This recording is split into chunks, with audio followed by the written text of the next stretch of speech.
Boa noite, gente linda. Hoje nós vamos para o Evangelho de Mateus, no capítulo 4, do versículo 1 ao versículo 11. O título é A Tentação de Jesus. É uma passagem muito polêmica. Eu participei de vários grupos de estudo para investigar, para aprofundar nessa passagem, e várias conclusões nós não conseguimos chegar. Gente, o próprio título já é polêmico, A Tentação de Jesus. Onde já se viu o maior espírito que passou pela face da terra? Onde já se viu um espírito de luz, um espírito de escol que nem Jesus passar por uma tentação? Nós aqui, eu ou qualquer um, podemos passar assim, mas Jesus, impossível. Mas vamos ver o que Mateus quis dizer para nós com essa questão dessa tentação de Jesus. Essa passagem é logo após o batismo. Jesus vai até as margens do Rio Jordão, que ele sabia que João, o primo dele, a quem ele amava muito, estava ali batizando o povo. João aprendeu essa prática com o povo essênio, que era muito assim, rigoroso nas questões da educação. Então João era muito rígido. E Jesus não queria ficar diferente do povo judeu. Então ele participava dos festejos, porque ele falou mesmo claramente que ele não veio abrogar, ele não veio destruir as leis de Moisés, ele veio completar as leis. Então, ele obedeceu e ele quis ir lá batizar as margens do Rio Jordão. Era aquela questão de pegar a pessoa, mandar falar para a pessoa se arrepender de todos os pecados que ela havia arrependido e mergulhar aquela pessoa dentro das águas. Isso era a função de João, mas não era a principal. A principal função de João era anunciar Jesus, propagar a vinda do Mestre. Ele veio para isso e ele fez. Para mim foi um dos maiores divulgadores de Jesus. Aí Mateus inicia dizendo assim: então, após o batismo, Então foi conduzido Jesus pelo Espírito ao deserto para ser tentado pelo diabo. Duas perguntas aqui. Jesus foi conduzido? Como que Jesus foi conduzido? Ele foi orientado?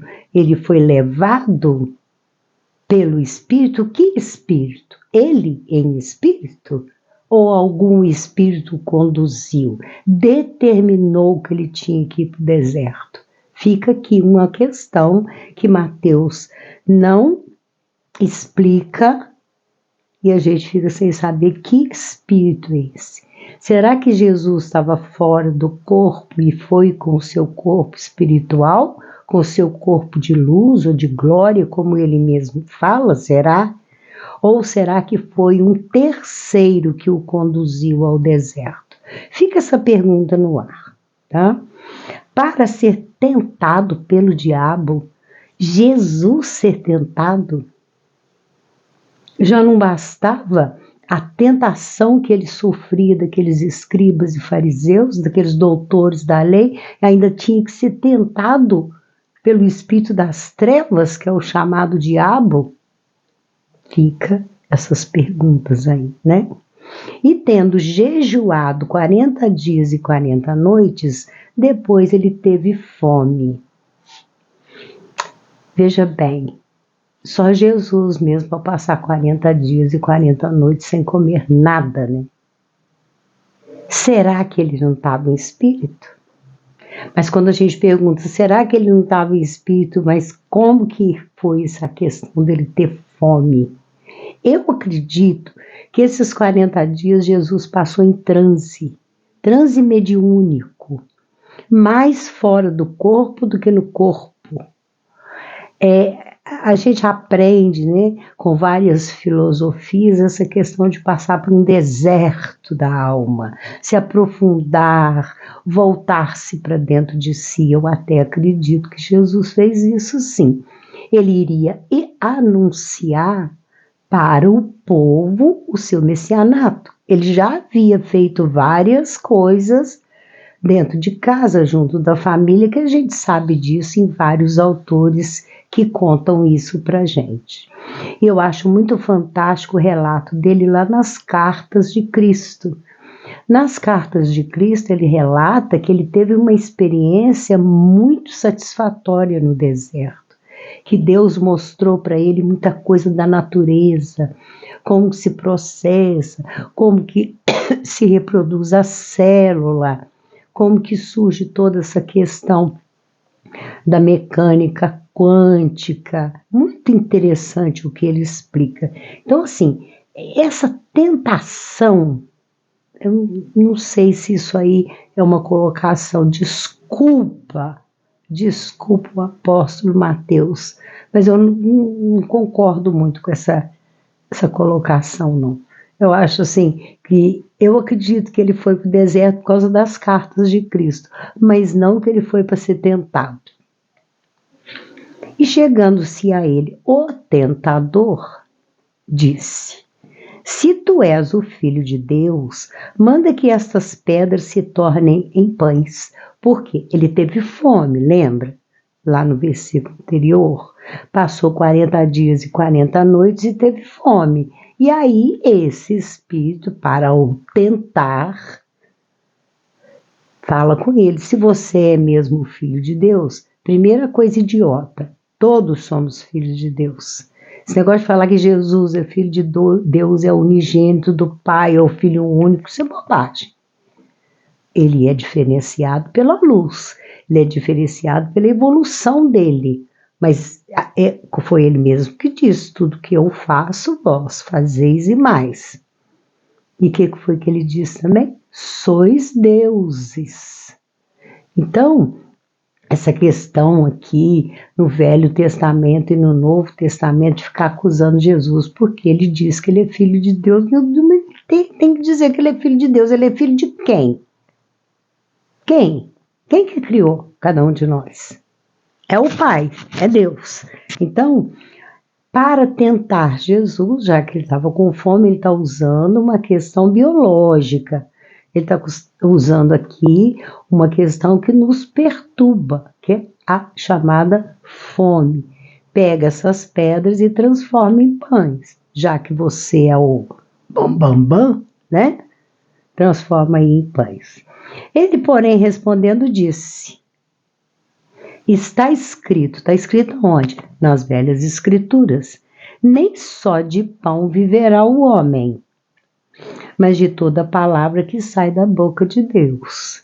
Então, assim, não vem me tentar com esse negócio da fome, não. Não é pela boca, pela fome que você vai me comandar. Porque é só mesmo viverá o homem pelo que sai da boca de Deus, os ensinamentos divinos. Ele quer provar para esse espírito que está tentando a ele que não adianta, que ele não vai ganhá-lo pela fome, ele não vai convencê-lo pela fome. Ou seja, aqui a gente já nota que Jesus já sabia que espírito é esse. Ele já sabia, e tanto é que ele fala de Deus com ele, né? Então o diabo o transportou à cidade santa e o colocou sobre o pináculo do templo. É aquela torre do templo, né? Que tem aquele finco lá assim para cima, colocou ele ali em cima, e aí aqui, nesse trecho, eu chego à conclusão que Jesus... Desculpa, gente, vou voltar de espirrar. Eu acredito que Jesus estava em espírito mesmo, porque como que esse outro espírito, mesmo sendo chamado de diabo, ele é um espírito e filho de Deus também. como que ele ia transportar Jesus e colocar ele lá no alto daquela torre, que é o chamado pináculo do templo, lá em Jerusalém, aquele templo enorme, né, chamado sinagoga. Como que ele ia transportar? Foi um teletransporte, foi transportar um espírito. Transportar um espírito é a coisa mais fácil que existe, pelo poder do pensamento. E como que também Jesus deixou. Essas perguntas eu acho que a gente tem que fazer, igual nós fizemos outro dia com a traição de Judas. Judas estava determinado? Aqui eu vou fazer a mesma pergunta. Jesus estava determinado a passar por esse momento com esse espírito trevoso? Eu acredito que sim. Porque se ele quisesse, ele fazia assim, destruía aquele espírito, afastava, destruir não, usei a palavra errada, afastava aquele espírito. Ele não fez isso com tanta gente? Ele não curou os endemoniados, os obsidiados? Ele não ressuscitou mortos? Por que ele não ia dominar esse espírito? Um só que estava tentando ele. E disse-lhe: se tu és o Filho de Deus, lança-te daqui para baixo. Sai daqui desse pináculo e te lança para baixo. Porque está escrito que aos seus anjos dará ordens a teu respeito e tornar-te-ão nas mãos para que nunca tropeces em alguma pedra. Eu acredito que esse espírito estava assim, até mesmo reforçando a certeza de Jesus, com o messianato dele. Jesus iria agora, nesse momento, por volta aí de uns 30 anos, iniciar o seu messianato perante o povo, perante a multidão, inclusive perante os escribas e fariseus e todos aqueles religiosos da época. Então, aqui está dizendo que aos seus anjos dará ordem ao teu respeito.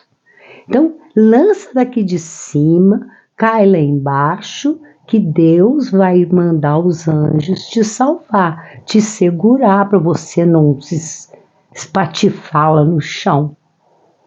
Entendeu?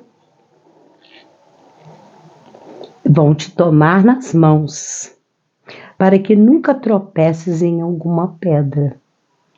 Então, aprende essa questão de dominar a matéria, dominar os seus atos através da proteção que os anjos têm. Ou seja, Jesus estava cercado de espíritos, gente. Jesus estava cercado de espíritos de luz. Jesus não veio aqui sozinho, não. A gente em várias passagens já falou isso. Como que esses chamados anjos, essa pleiade de espíritos que vieram com ele, não fizeram nada a esse respeito? É isso que me encuca, que me coloca, sabe, a gente usa aqui em Minas Gerais um termo interessante, uma pulga atrás da orelha. Disse-lhe Jesus, também está escrito. Então, como o diabo lá falou com ele que estava escrito sobre os anjos, ele vai dizer, também está escrito, não tentarás o Senhor teu Deus. Olha, você está tentando é Deus. Você está testando Deus. Se Deus vai enviar os anjos para me segurar, é você que está testando Deus. Novamente, transportou o diabo. Desculpa, gente. Novamente o transportou o diabo a um monte muito alto e mostrou-lhe todos os reinos do mundo e a glória dele. Aí eu fico me perguntando, será diabo mesmo? Por quê? Por que ele vai mostrar? Ele tira Jesus daquele pináculo e leva ele para um monte muito alto. De lá, desse alto, dava para ver o reino, dava para ver toda aquela região, né? Esse reino aqui seria até mesmo o planeta Terra. O diabo mostra para ele todos os reinos do mundo e a glória desses reinos. Criação divina. Que diabo é esse que está interessado em mostrar a criação divina?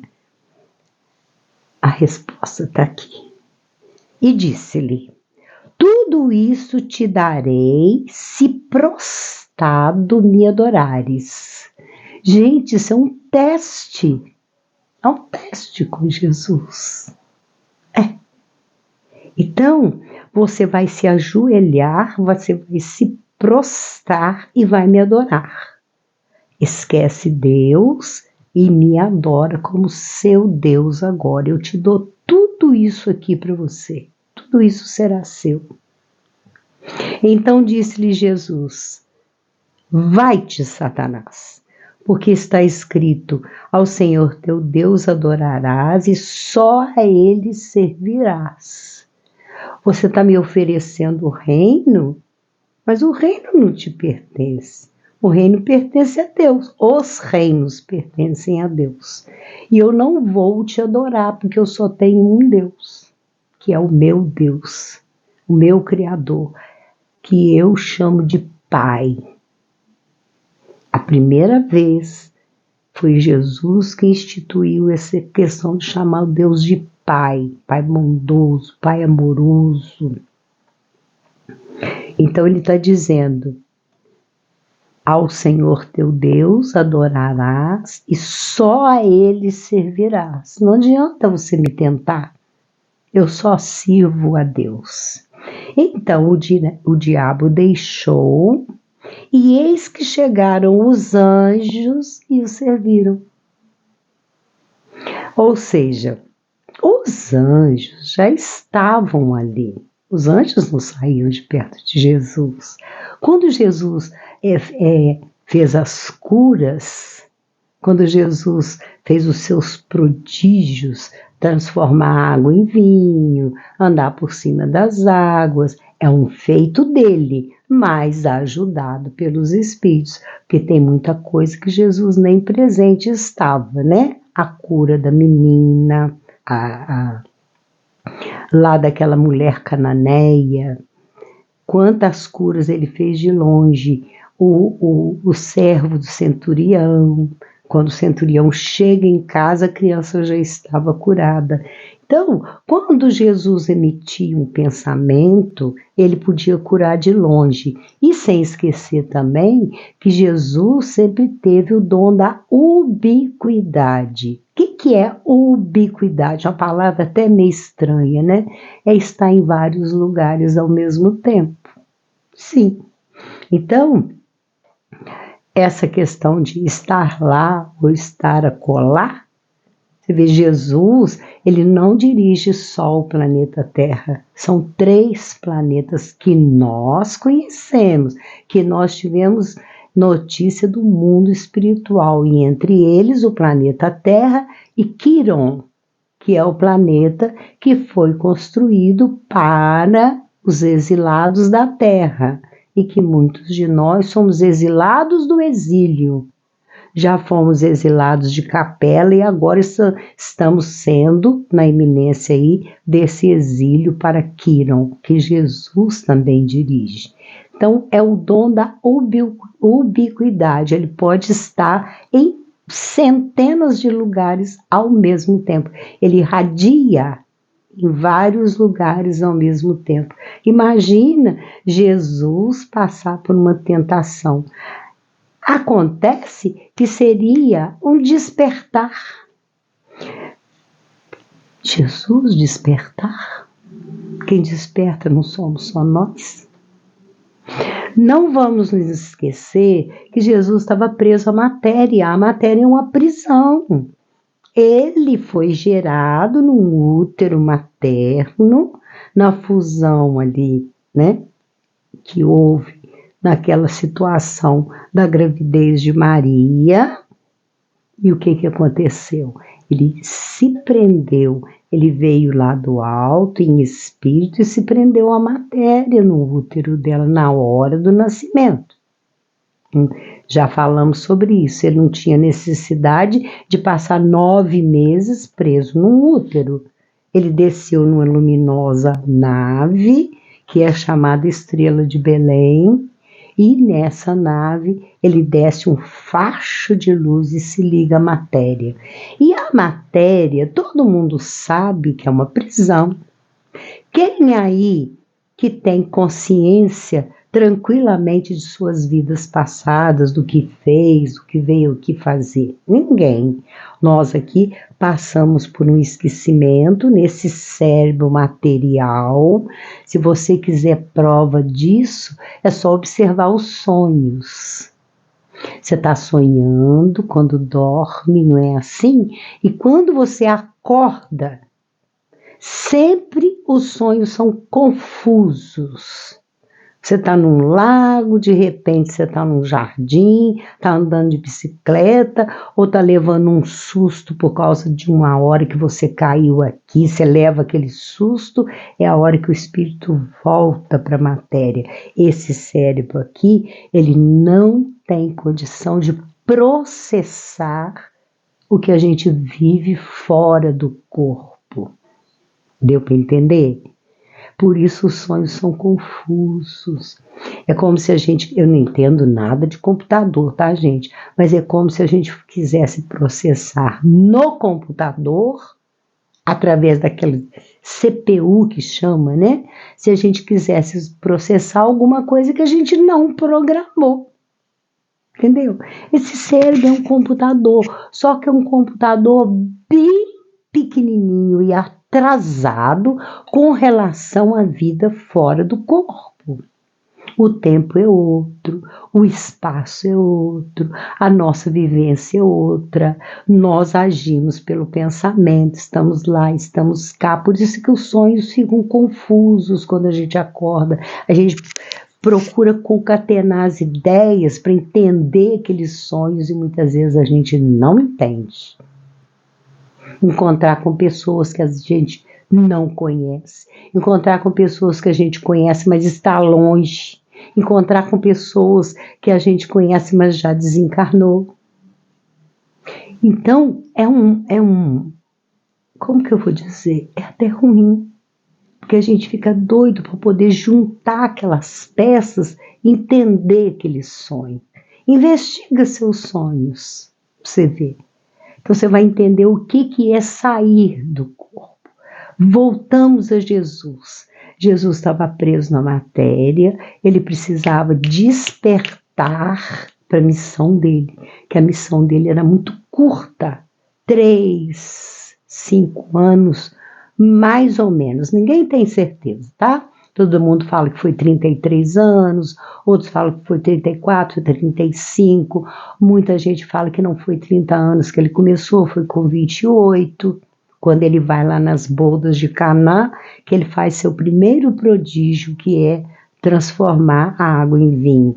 Então, ele preso à matéria, esse deserto, essa fome que ele passou, que ele assim dominou a questão da matéria, e a gente sabe que não é só Jesus, nossos irmãos indianos têm aqueles gurus lá que ficam sem comer meses.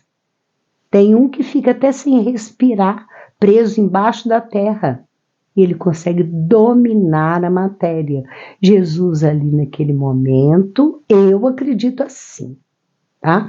Ele estava dominando não só ele mesmo na matéria, como aquele espírito que ali chegou para o tentar, testar, provar para ele mesmo, para Jesus. Não sei se eu estou me fazendo entender direitinho. Aí vocês vão falar, mas Jesus não precisava disso, Regina. Jesus não é de luz. Voltamos à questão da prisão na matéria, do cérebro. Leia, gente, as cartas de Cristo. São 9 cartas fantástica, a gente passa a entender um monte de coisa que aconteceu com Jesus. Porque acontece que os apóstolos e também seus discípulos não tinham condição de explicar essa parte espiritual. Eles explicaram só a material. Então, Jesus na matéria. Então, aqui nesse primeiro versículo que fala em espírito, é aí que eu coloco a minha dúvida. Será que Jesus não foi levado em espírito? Como ele tinha esse dom da ubiquidade, ele não deixou esse corpo em algum lugar após ali aquele ritual do batismo, abriu, né, a sua consciência, abriu mais o seu despertar. Tá? Não que Jesus precise de despertar como o nosso, o dele é muito. Ele se despertou para os prodígios, ele comandou aquele espírito que estava ali, como diz Mateus, tentando. Entendeu? Fica aí essa pequena passagem para o nosso entendimento e que não deixa de ser um cabula-cuca, né? Cabula-cuca. A nossa frase é aquela coisa bonita que Jesus trouxe para nós. Um novo mandamento vos dou, que vos ameis uns aos outros. Pequeno, simples, uma frase curta, mas que diz tudo. Ameis. Vai lá e ama o próximo. Ama qualquer um que esteja no seu caminho. E amar é o contrário de lutar, de fazer guerra, bater, espancar, matar, abusar, roubar, corromper. Amar é diferente disso tudo. Ninguém judia por amor, ninguém mata por amor. Não, isso não existe. Quando a gente ama, a gente quer o melhor para a criatura que está conosco. Fica aí essa linda frase de Jesus, esse novo mandamento. O novo é porque além dos 10 mandamentos que está no Velho Testamento. Vamos ao nosso presente. É uma simpática garrafa de cerveja, eu acho que é Heineken, sei lá. Eu ganho tanta garrafa que eu nem sei. Eu coloquei aqui essa frente dela com esse retalho que eu acho muito bonito de fundo preto, tá vendo? Dei uns pespontos aqui e está aí a nossa garrafa, bem assim, cores fortes, tampinha de copinho de xarope, tá vendo? Ficou simpática a tampinha, ela até tem um defeito aqui, ó, mas não corta não, tá, gente? Ó, não corta não. Tá aí, eu aproveito até a garrafa com defeitos também. Nosso presente de hoje é bem colorido, ó, bem alegre. E junto com esse presente, um outro presente que é um beijo no seu coração.